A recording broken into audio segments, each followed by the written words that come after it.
اللہ مجھے آپ کو بار بار امام رضا کی زیارت کو لے جائے. وہاں حرم امام رضا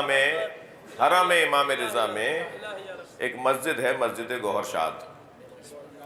مسجد گوہر شاد خانم گوہر شاد نے بنوائی تھی، تیمور لنگ کی زوجہ نے.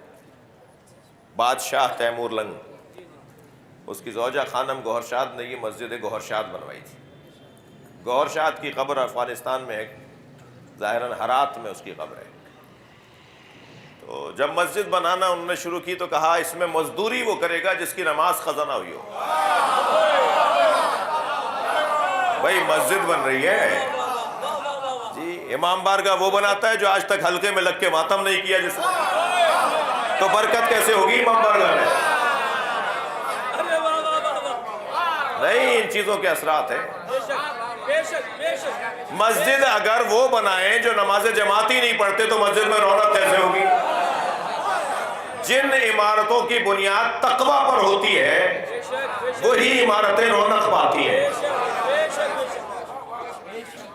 اب وہ کہنے لگی جی اس میں وہ مزدور کام کریں گے کہ جن کی نماز قضا نہ ہوئی ہو. سارے وہی مزدور ڈھونڈے گئے جنہوں نے سب نے عہد کر کے بتایا، قسم کھا کے بتایا، لوگوں نے بھی گواہیاں دی پکا نمازی ہے. ان مزدوروں کو جاب ملی، کام ہونے لگا. ان کا جو استاد تھا، مستری تھا، ٹھیکیدار تھا، جو بھی آپ کہیے، جو ان سارے مزدوروں مستریوں پر انچارج تھا، ناظر تھا، وہ روزانہ رپورٹ دیتا تھا. ہر آئے دن خانم گوہر شاد وزٹ پر آتی، دورہ کرتی کہ بھئی کتنا کام ہوا، کیسا ہوا، یہ کام ٹھیک نہیں ہوا، اسے دوبارہ کرو. تو ایک دن وہ معائنہ کر رہی تھیں کہ ان کے چہرے سے نقاب ہٹی اور یہ فریفتہ ہو گئے.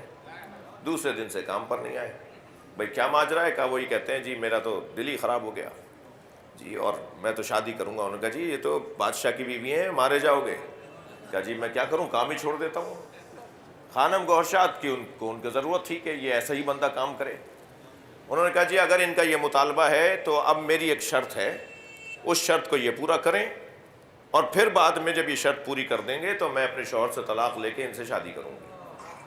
شرط میری یہ ہے کہ اب یہ نماز شب پڑھے بغیر مسجد نہ بنائیں. پہلے تو یہ نماز کے پابند تھی، اب صرف نماز نہیں، نماز شب بھی پڑھیں. اس نے کہا جی مطالبہ قبول.